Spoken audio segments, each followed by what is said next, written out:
Hello, I'm Alex, and I'm back again with the continuation of my first video in the unknown model reviews series, where I unbox the Suyata 1/48 scale Panther A with 16 tons Strabokran. So the reason I'm making this video is just to give a quick build update, as I am partway through the build on this guy. Now I'm going to warn you, a lot of these parts are in sub-assemblies. You can see a whole bin of parts, because I am not going to paint these all in place. But anyway, they're in sub-assemblies, so the fit is not final. As for the fit of the kit, it's pretty good in my opinion. It's just because these aren't properly fit in place, it makes them a little rougher. Alright, so when we peel back the top, this is how far I've gotten on the interior. It's quite impressive, I really must admit. Very, very impressive.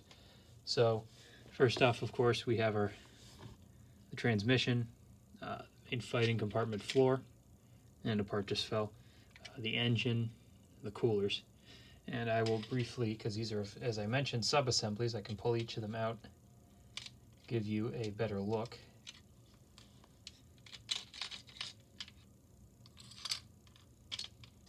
So this is missing quite a few parts at the moment, but this is the transmission. It went together really well. There's some really fine parts and a lot of flash on these. There's some parts on the back that are missing that are going to be different colors, and then on the side there's going to be some extensions and then a bar in the front, all of which exist in my lovely bin of parts. So moving on from the transmission, we have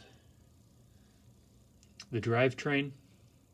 Don't know if that's in focus, but this is quite nice. Or the yeah, I think it's just drivetrain, which is pretty good. And then really where it gets nice, just quickly showing you one of the coolers. These are quite nice, really well molded, is the engine.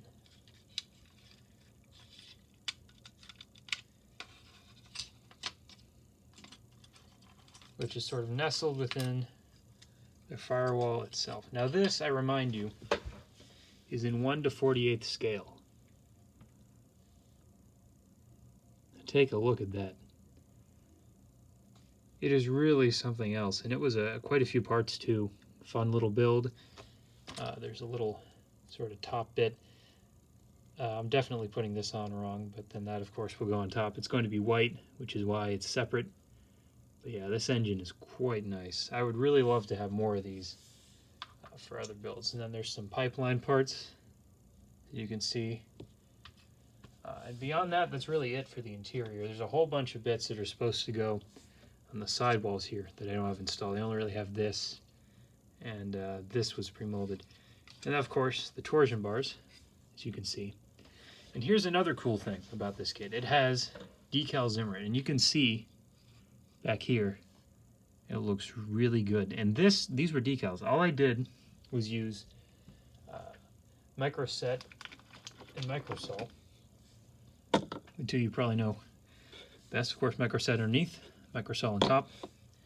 And with that, these decals went on no issues, no super glue, no nothing. And you can even see here on these crosses, it actually conformed to the shape. Just really good decals. This is a whole bunch, but it went together real quick. And then there's some nice ones here on the side. And of course, underneath, you can't see it, but there are some welds here that conform well to those. But anyway, if you're getting scared away by the Zimmering decals, I can tell you they're quite good. So overall, the build's going pretty well. It's a little slow, but all I need to do right now is get all this painted and all this, and then after that point, I can begin to work on the upper hull, which is also quite well molded, but I haven't really messed with it much. And then after that comes the turret.